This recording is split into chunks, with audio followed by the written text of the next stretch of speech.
என் சமையல் அறையில் இன்னைக்கு நம்ம பார்க்க போகிறது ஒரு நல்ல குழம்பு, அதோட கூட ஒரு நல்ல ஒரு சைட் டிஷ். இந்த சைட் டிஷ்ஷை வந்து நீங்கள் வந்து எல்லா வகையான குழம்புக்கும் தொட்டுக்கலாம். அது போக இது வந்து நல்ல சாதத்தில் கலந்து சாப்பிடவும் நல்லாயிருக்கும். அதே மாதிரி இந்த குழம்பு வந்து பார்த்திங்கன்னா இட்லி, தோசை, இடியாப்பம், சாதம் எல்லாத்துக்குமே பொருந்துகிற ஒரு நல்ல ஐட்டம். ஒன்று வந்து சோயா குழம்பு, சோயாவும் உருளைக்கிழங்கும் சேர்த்து ஒரு குழம்பு, அதோட கூட பலாக்காய், பிஞ்சு பலாக்காயை வச்சு ஒரு ஒரு உசிலி மாதிரின்னு வச்சுக்கோங்களேன். நல்லா, அதாவது நம்ம வந்து இந்த கொத்து பரோட்டா பண்ணுற மாதிரி இந்த நல்லா கொத்தி பண்ணுறது.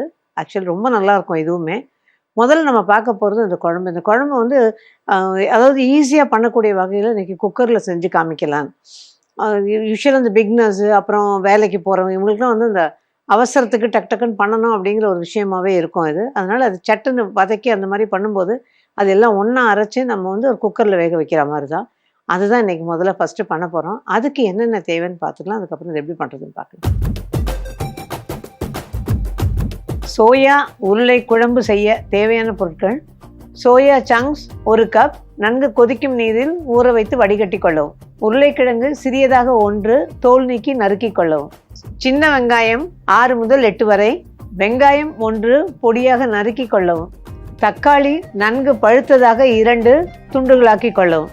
தேங்காய் துருவல் 1/2 கப், இஞ்சி பூண்டு விழுது 1 டேபிள் ஸ்பூன், மிளகாய்த்தூள் 2 டீஸ்பூன், தனியாத்தூள் 2 டீஸ்பூன், சோம்பு 1 டீஸ்பூன், முந்திரி பருப்பு 6 முதல் 8 வரை, பொடியாக நறுக்கிய கொத்தமல்லி தழை சிறிதளவு, உப்பு ருசிக்கேற்ப, எண்ணெய் 3 டேபிள் ஸ்பூன். இப்போ இந்த குழம்புக்கு தேவையான பொருள்லாம் பார்த்தோம் இல்லையா? இந்த சோயாவை பற்றி முதல்ல ஒன்று சொல்லிடணும். ஏன்னா நம்ம பொடி சோயா இருக்குது, கொஞ்சம் பெருசு இருக்குது. இப்போ இந்த கிரானியூல்ஸ்னு சொல்கிற பொடி பொடியாக துகள்கள் கிடைக்குது. ஆனால் நம்ம அதெல்லாம் வந்து நீங்கள் பொரியல் அந்த மாதிரி போட்டுக்கலாம். பட் அந்த பெருசு இருந்தது, சில பேருக்கு வந்து அது ரொம்ப பெருசாக இருந்தால் சாப்பிட பிடிக்கிறதுல, கொஞ்சம் சின்ன சைஸாக கிடச்சதுன்னா அதை வாங்கிக்கிட்டிங்கன்னா நல்லாயிருக்கும். அதை வந்து நல்லா கொதிக்கிற தண்ணியில் அதை போட்டுடுங்க. தண்ணியை ஆஃப் பண்ணிவிட்டு, கொதிச்ச உடனே ஆஃப் பண்ணி தண்ணியில் போட்டுடுங்க. போட்டு நல்லா ஒரு 1/2 மணி நேரம் ஊற விட்டுட்டு அதுக்கப்புறமா அதை வடிகட்டி நல்லா புழிஞ்சு பச்சை தண்ணியில் போட்டு திருப்பி நல்ல ஒரு அலசி புழிஞ்சு இந்த மாதிரி ஒரு 4 தண்ணியில் மாற்றி புழிஞ்சிடணும். அப்படின்னா தான் அந்த சோயாவுக்கு இருக்கிற அந்த பச்சை வாசனை போய் அந்த ஃப்ளேவர் நல்லாயிருக்கும். இல்லைன்னா அது ஒரு மாதிரி பச்சை வாசனை இருக்கும், நமக்கு அது இதுவாக இருக்காது. ஸோ அதனால் நல்லா புழிஞ்சிட்டு எடுத்து வச்சிட்டிங்கன்னா ஈஸியாக இருக்கும். இப்போ அந்த மாதிரி நான் புழிஞ்சு வச்சுருக்கேன் பாருங்கள். நல்லா ஒரு 3-4 தடவை அலசிட்டு புழிஞ்சு வச்சுருக்கேன். ரெடியாக இருக்குது. இப்போ இந்த குழம்புக்கு நம்ம ஒரு மசாலா அரைக்கணும். அதுக்கு வந்து நான் ஒரு 7-8 வெங்காயம் சொன்னேன். ஆக்சுவலாக வெங்காயம் பெருசாக இருந்ததுன்னா கொஞ்சமாக போதும். ஏன்னா நம்ம வதக்கிறதுக்கு வேறு வெங்காயம் போடுவோம். வெங்காயம், சின்ன வெங்காயம் நான் சொல்கிறது, சின்ன வெங்காயம் 7-8. அதில் வந்து இந்த தேங்காய் துருவலும் சேர்த்துக்கலாம். இந்த தேங்காய் துருவல் போட்டிருக்கேன். அதோட மிளகாய்த்தூள், காரம் வந்து நான் 2 டீஸ்பூன் சொல்லியிருக்கேன். காரம் உங்களோட வீட்டில் இருக்க காரத்தை பொறுத்து கூட்டி குறைச்சி போட்டுக்கலாம் நீங்கள். அப்புறம் தனியாத்தூள்,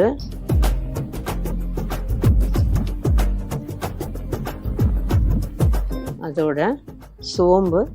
வேறு எந்த பட்டை லவங்கம் அந்த மாதிரி நான் எதுவும் சேர்க்கலை, வெறும் சோம்பு மட்டும்தான் இதில். அப்புறம் முந்திரி, இதோட இஞ்சி பூண்டு நல்ல ஒரு டேபிள் ஸ்பூன் அளவுக்கு இஞ்சி பூண்டு சொன்னோம் இல்லையா, அதை சேர்த்துருங்க. அவ்வளோதான். இப்போ இது எல்லாத்தையும் ஒரு விழுத அரைச்சிக்கிட்டு நம்ம தாளிக்கணும். அவ்வளோதான். முதல்ல அரைச்சிட்டு வந்துடுவோம். இப்போ இந்த விழுத அரைச்சிட்டோம். நம்ம வந்து தேங்காய், இஞ்சி பூண்டு, மிளகாய்த்தூள், தனியாத்தூள், சோம்பு, இதோட கூட சின்ன வெங்காயம், முந்திரி பருப்பு எல்லாம் சேர்த்து நல்லா விழுத அரைச்சி வச்சுருக்கேன். ஒரு குக்கர் அடுப்பில் போட்டிருக்கேன், ஆன் பண்ணியிருக்கேன். இதில் வந்து ஒரு 4 டேபிள் ஸ்பூன் அளவுக்கு எண்ணெய் ஊற்றிடலாம். இதில் வந்து நம்ம பட்டை லவங்கம் அந்த மாதிரி மசாலா வகைகள் நான் சேர்க்கலை. பிரியப்பட்டிங்கன்னா கொஞ்சம் கரம் மசாலா சேர்த்துக்கலாம், அல்லது பட்டை லவங்கம் 2 துண்டு மட்டும் நீங்கள் முதல்ல சேர்த்துக்கலாம். இது வந்து அது இல்லாமல் அந்த ஃப்ளேவர் நல்லாயிருக்கும். இப்போ நம்ம ஊற்றின எண்ணெய் காஞ்சிருச்சு. அதில் இந்த வெங்காயத்தை நறுக்கி போட்டுக்கலாம்.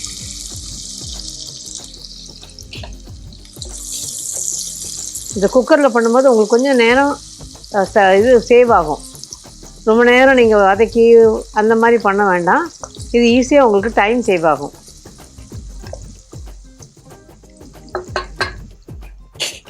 வதங்கும் போது அதுக்கு தேவையான உப்பு, அந்த வெங்காயத்துக்கு தேவையான உப்பை போட்டுக்கிட்டிங்கன்னா இந்த தண்ணியை வெளியில் இழுத்து தள்ளி நல்லா சீக்கிரம் வதங்கிடும்.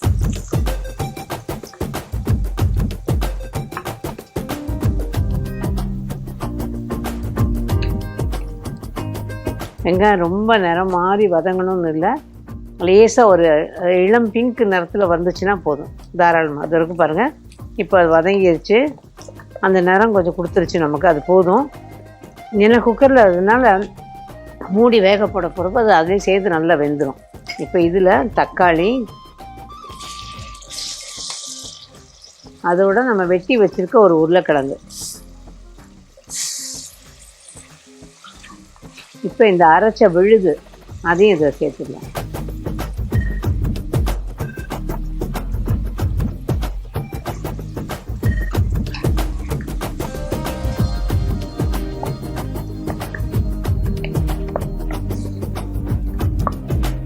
இது வந்து பிழிஞ்சு வச்சிருக்க சோயா.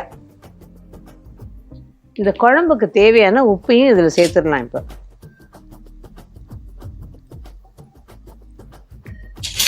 நான் ஹை ஃப்ளேமில் தான் வச்சு வதக்குறேன். இந்த லேசாக பச்சை வாசனை போய் அந்த மேலே எண்ணெய் கசிஞ்சு வரும்போது நம்ம தண்ணி ஊற்றி குக்கரை மூடிடலாம். இந்த பக்கம் ஒரு பாத்திரத்தில் தண்ணி போட்டுக்கலாம் இடையில. இப்போ இந்த பக்கம் பார்த்திங்கன்னா ஒரு 2 கப் அளவுக்கு தண்ணி, மொத்த தண்ணி அதில் ஊற்ற போகிறது கிடையாது.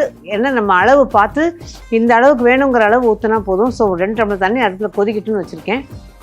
இது ஆக்சுவலாக சுடு தண்ணி போட்டோம் அப்படின்னா கொஞ்சம் நல்லா இருக்குது, அந்த டேஸ்ட் மாறாமல் கிடைக்கிது. பட் சில நேரங்களில் அது தவிர்க்க முடியாது, நம்ம பச்சை தண்ணியை ஊற்றிடும். பட் கொதிக்கிற தண்ணியை ஊற்றினீங்கன்னா அது அப்படியே அந்த ஹீட் மெயின்டைன் ஆகும், அப்போ அந்த டேஸ்ட் மாறாமல் கிடைக்கும்.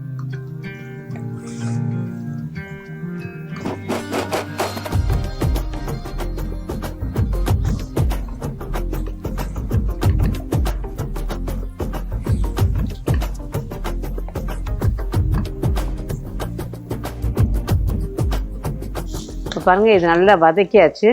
கொஞ்சமாக அரைச்ச தண்ணி வச்சுருந்தேன், அதை ஊற்றிக்கிறேன். அரைச்ச அந்த மிக்ஸி கழுவுறோம் இல்லையா, அதை ஊற்றிக்கிறேன். அது போக இந்த பக்கம் தண்ணி கொதிச்சிட்ருக்கு பாருங்கள், அந்த தண்ணி இதில் ஊற்றிடலாம். மொத்தத்தில் ஒரு 1.5 கப் அளவுக்கு நான் தண்ணி ஊற்றிருப்பேன். இந்த அளவுக்கு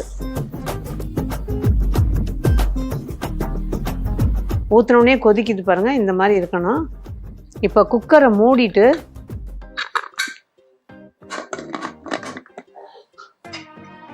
மூடிட்டு அதுக்கப்புறம் ஹை ஃப்ளேமில் ஒரு விசில், மீடியம் ஃப்ளேமில் ஒரு விசில் போதும் அதோட. இப்போ பாருங்கள், நல்லா ஆவி வர ஆரம்பிச்சிருச்சு. வெயிட்டை போட்டுடலாம். நான் ஹை ஃப்ளேமில் வச்சுருக்கேன். ஒரு விசில், மீடியம் ஃப்ளேமில் ஒரு விசில் கரெக்டாக இருக்கும். இறக்கி வச்சிட்டிங்கன்னா அதுக்கப்புறமா கொத்தமல்லி தூவி எடுக்க வேண்டியது தான். இப்போ இது ஹை ஃப்ளேமில் ஒரு விசில், மீடியம் ஃப்ளேமில் ஒரு விசில், 2 வந்தாச்சு. நான் ஸ்விட்ச் ஆஃப் பண்ணிட்டேன். இப்போ இது ப்ரெஷர் அடங்கினதுக்கு அப்புறம் தான் நம்ம திறக்கணும். ஸோ ப்ரெஷர் அடங்கியாச்சு பாருங்கள், அந்த அப்படியே சத்தம் இல்லை. இப்போது இந்த மெதுவாக ஓப்பன் பண்ணலாம்.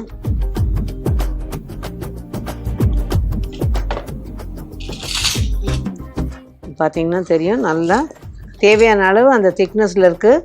இதையும் தாண்டி திக்காக வேணும்னா கொஞ்சம் தண்ணியை குறைச்சிக்கோங்க, இல்லை இன்னும் கொஞ்சம் தளதளன்னு இருக்கணும் நல்லாவே அப்படின்னா இன்னும் கொஞ்சம் தண்ணி சேர்த்துக்கலாம். இது நம்மளோட இஷ்டம்தான். இப்போ இதை நம்ம அதை எடுத்துடலாம். ஒரு சர்விங் பவுலில் எடுத்துடுறேன்.